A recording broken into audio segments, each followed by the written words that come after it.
Subscribe. भगवान श्री दत्तात्रय जन्मकथा।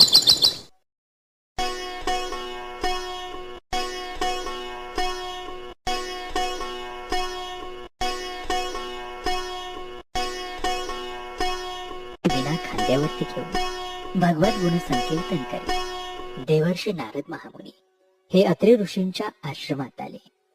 देवर्षी नारद हे ब्रह्मदेवांचे पुत्र, अत्रे मुनींचे ते थोरले बंधू, अनसूयेचे दीर आणि भगवान श्री दत्तात्रयांचे चुलते होत।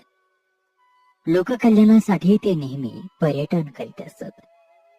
अत्रे मुनी आणि अनसूया मातेने नारदांचे हार्दिक स्वागत केले। त्यांच्या स्वागताचा स्वीकार करून नारदांची स्वारी पुढे ब्रह्मदेवांकडे गेली।